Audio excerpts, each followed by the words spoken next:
Bill stops joking and gets serious about his binging. Find out what happens and hear our expert analysis. Nothing I did was working. The more I tried, the more out of control my eating became. Then, I did something I hadn't tried before. I became a savvy detective and figured things out. If I can do it, so can you. Find out more at solveyouroutofcontroleating.com. Welcome to Solve Your Out of Control Eating, where we solve real-life eating issues. I'm Vickie Todd, a child and adult psychoanalyst and an eating disorders specialist. And I'm Michele Holtzberger, a clinical social worker. But here in the online virtual world, we are savvy detectives who solve real-life eating mysteries like today's. And we are going to teach you how to become a savvy detective too. Stick around, step into our virtual office for a brief therapy session. And then afterwards, you'll hear our detective work and practical advice. Now, here's Bill. Hey there, brought you a new cartoon, a good one. I see this one's about therapy. Yeah, you don't like it? Just wondering about what you're telling us. Oh, Lord, it's a cartoon. Come on. Don't you think it's funny? You know, you're too serious. You need to lighten up a little. Life's too short not to laugh a little. But I know what you're thinking. Oh, tell me. You're thinking that I need to take my therapy more seriously. After all, this isn't Comedy Central. Is it possible that maybe those are your thoughts, not mine? And possible that parts of you want to take your therapy more seriously and get the help you need? Maybe, but you're reminding me of my doctor. He's a sourpuss too. Just saw him the other day. He was really letting me have it about my high blood pressure, cholesterol, glucose. Wants me to go on a strict diet, so he's sending me to a nutritionist. But that would be a load of laughs. Jeesh. I can't catch a break anywhere. Even my neighbor gives me grief. He's always making wisecracks about my weight. I wonder how that makes you feel. I don't mind. He's just kidding. It's no big deal. Now, is this the same neighbor who borrowed your lawnmower and returned it without any gas? Yeah, that's him. You know, some people would be angry about that. Not me. Wonder why. I don't like to let shit like that get to me. Well, this reminds me of something else. Remember when your friend said he would pick you up at the airport, but then he never showed up? Yeah, but he's a busy guy. It was really no big deal. I took an Uber. I wonder. No, really, I didn't care. It takes me a lot to get mad. Maybe. Or maybe mad is a hard feeling for you to have. You're probably right about that. Wonder why. Must be a good reason. Don't seem to want to talk about this?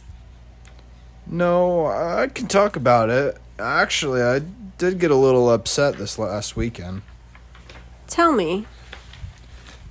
Well, my parents came over for a cookout and brought their dog, Bandit. I was grilling in the backyard. It's fenced in, and Bandit and my dog, Barkley, who were having a good old time, running around, snooping, treeing squirrels, having lots of dog fun. Everything went really well until it was time for my mom and dad to go home. When my dad opened the gate, both dogs took off. I figured they'd run around the neighborhood a little and then come right back, but my mom, she's the nervous type. She got real upset, started bawling her eyes out. Was so afraid the dogs get hit by a car on Sand Run Parkway. They really sailed down that road, so me and my dad went over looking for them. I finally corralled Bandit, leashed him, and turned him over to my dad, who took him home while I looked for Barkley. I found him right away, headed back. But when I got home, Dad told me that he had beat the hell out of Bandit. I was so upset. I went running around the house looking for him, and I found him cowering in the back bedroom. I sat on the floor and held him really tight. Poor little guy peed all over the floor. That's how scared he was. Scared. He was terrified.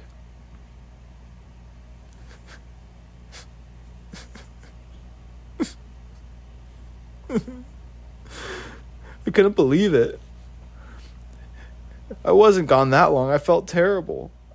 I would never have left Bandit with my dad if I thought he would beat him. And then I started wondering, did it happen before? Maybe many times. I don't know about it. I'm wondering about something too, Bill. I wonder if Bandit wasn't the only victim of your dad's abuse.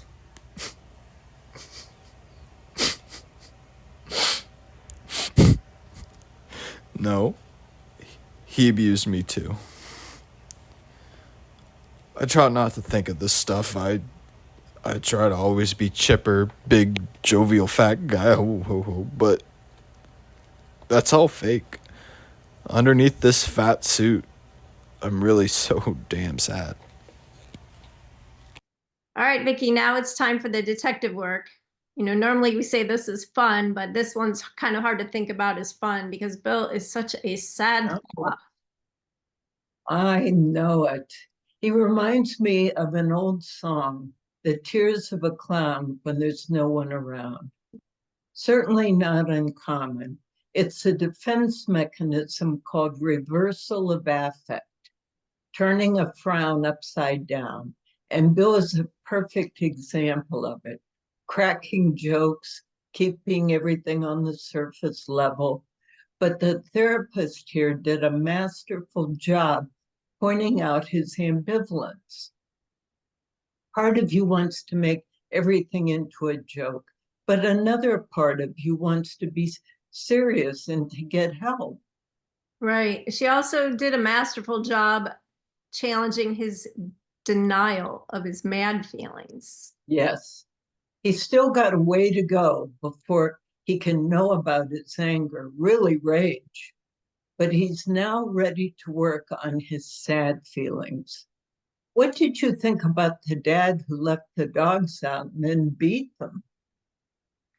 Well, do you think he was embarrassed about his mistake and then punished the dog for it? For being a dog. Yeah, that's what I thought too.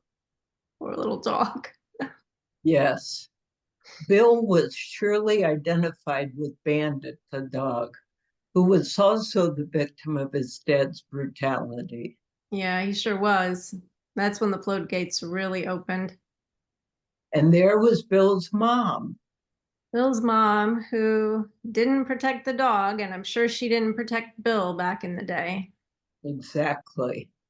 Bawling her eyes out that Bandit would get hurt, hit by a car, and then letting her husband beat the hell out of him. Right? I mean, just like he beat Bill, and I'm sure with her knowledge and no protection. Exactly. And you and I both know from decades of working with victims of child abuse that the rage they feel for the non-protecting parent is every bit as strong, sometimes even stronger, than the rage they feel for the abuser. And we also know that there is a very high correlation between childhood abuse and eating disorders, particularly overeating. Right, shoving that food down inside like they shove their mad feelings down in.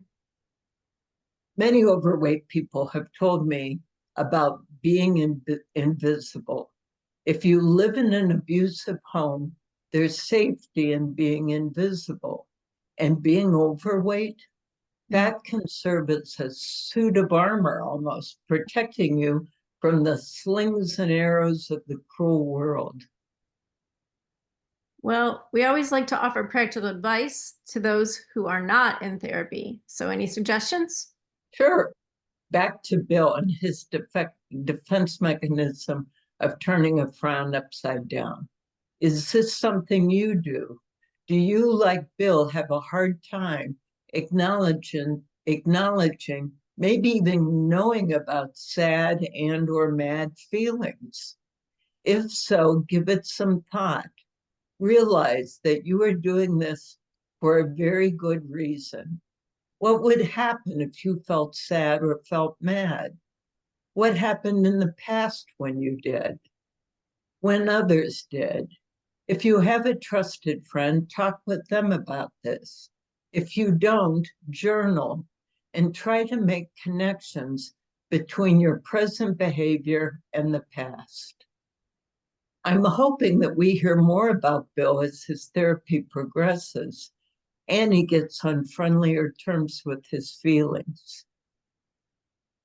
I sure do too. And Vicki, it just seems like people are so scared to look at their feelings, and feelings that were overwhelming as a child, when they're revisited as an adult, the adult's in control then. And so I want to encourage people to take that step, because even though they seem scary, it's your adult self now looking at those feelings. So that's going to give you so much courage, because you're the one that's in control. You're the one that's in charge. Well, that's it for now, but there's more mysteries like Bill's to come. We hope you give us a like and subscribe, hit the bell, share this episode so you can help us help others. And also remember, keep searching for clues.